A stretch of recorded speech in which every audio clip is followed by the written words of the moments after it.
Ilang taon ka na? 13 years old. 13 years old. Ano Wala audio. Ay, Tanawan National High School. Tanawan. Okay, tapos anong region? Region 8 eh? Region 8. From Leyte. Ha? Hindi naman, Mike. Inaasahan mo bang manalo to kasi basically from start to finish.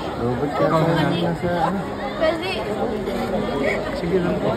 Gentlemen, medyo atras po tayo para makahinga siya, parang punong walang hangin. Huwag niya kulungin. Sige po, atras po, atras po. inspiration ko po yung coach ko. Ha?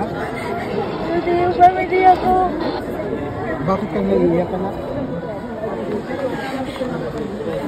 Nakuha ko po yung gold. Hindi po nasayang yung training. First year ka pala? Mag-grade na po. Grade 9. Sa hindi na siya yung training. First goal, unang goal mo ba to na sumali dito sa palaro? Yung unang silver sa Cebu. Tapos Sa ngayon, 3,000. So defending champion pala. Or... Get 3,000 second silver. Kasi okay. Okay.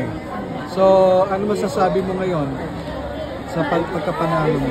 Papasalamat po ako kay God po dahil Atras po ng konti. narinig niya po yung mga panalangin ko at mga sacrifice ko na ginagawa sa training.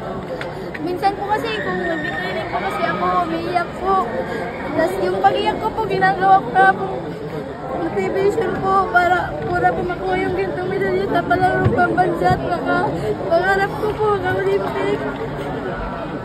Para po matulungan yung pamilya ko. Anong trabaho ng mga parents mo? Yung mama ko po wala, yung papa ko po nagbibinta na po ng isda. Fish vendor po. Fish vendor sa Tanawan. Sa San Miguel po, at naka-enroll po ko sa Tanawan. Tapos paano ka napasok sa running yan? Yung una po, swimming po ako, tapos ipinalipat po ko sa athletics. Dahil sabi po ng coach ng swimming ko, baka doon ka mag-improve sa athletics po. Pinatry na po ako, maliit pa lang po ako noon. Mga grade 6, tapos hindi po ako nakapalaro dahil nadikip po ako sa PSA ko. Nilibintary ko po, tapos yung pag-high school po yun, nakuha ko po yung silver. Ano pangalan ng coach mo? Ano? Coach Damas Ulidan po. Uligan. Ulidan at si Coach Marie Olobida at pati kay Coach Vincio po nandun pa siya sa LSA po. May nararasyon po training yung mga ka-teammates ko. Yung chance mo, tingin mo, for double gold?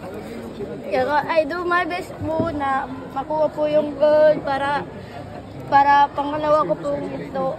I do my best po at trusting God lang po, tiwala lang sa Diyos at siyempre focus, disiplinahin yung sarili. Ilang kayong magkakapatid? Ano? 4 po kami, yung pangalawa po sa akin, wrestling po siya. Elementary pa lang po at yung bunso po namin yung kambal.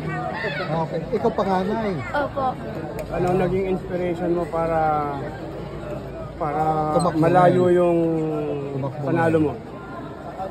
Pero yung pala po, yung matulungan po yung pamilya ko at kay coach kasi 2 years na po kami hindi nakakuha ng gold. Tapos inspiration ko po na sana ngayon na makuha yung gold.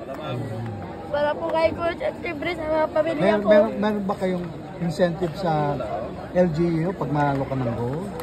Sa LSA lang po sa academy namin. Kay Governor. NAS ka ba?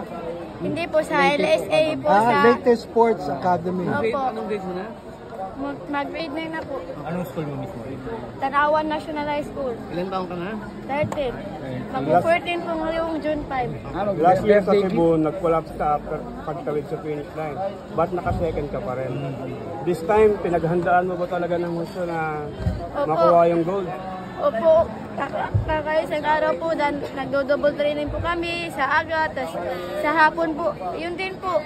Tapos, kahit maaraw at umulan, may training pa rin po kami, tapos dinudubli namin, tapos, yun po.